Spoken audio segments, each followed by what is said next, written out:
Acharya Nagarjuna university అంతర్ కళాశాల మహిళల వాలీబాల్ పోటీలు తెనాల్లో ఉత్సాహభరిత వాతావరణంలో జరుగుతున్నాయి. స్థానిక జేఎంజే మహిళా కాలేజీలో ఆచార్య నాగార్జున యూనివర్సిటీ అంతర్ కళాశాలల మహిళల వాలీబాల్ పోటీలు శుక్రవారం ఉదయం ప్రారంభించారు. నాకౌట్ కమ్ లీగ్ పద్ధతిలో జరుగుతున్న ఈ పోటీలో యూనివర్సిటీ పరిధిలోని 9 కాలేజీలు పాల్గొంటున్నాయి. తొలుత యూనివర్సిటీ జట్టు బాపట్ల విమెన్స్ ఇంజనీరింగ్ కాలేజీ జట్ల మధ్య జరిగిన పోటీల్లో బాపట్ల ఇంజనీరింగ్ కాలేజీ జట్టు విజయం సాధించింది. మరో గేమ్లో ఆర్వీఆర్ కాలేజీ జట్టుపై arts and science college Bapatla జట్టు గెలిచింది. మూడో గేమ్లో ఏసీ కాలేజీపై బాపట్ల ఇంజనీరింగ్ కాలేజీ జట్టు విజయం సాధించింది. సెయింట్ ఆన్స్పై జరిగిన పోటీలో జేఎంజే కాలేజీ గెలుపొందింది.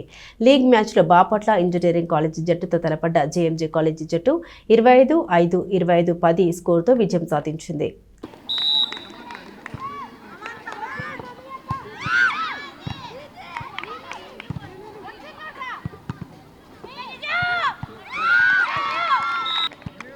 నిలబెట్టుకోండి, గుర్తొద్దని చెప్పానా? గుర్తొద్దు, నిలబెట్టండి బాల్.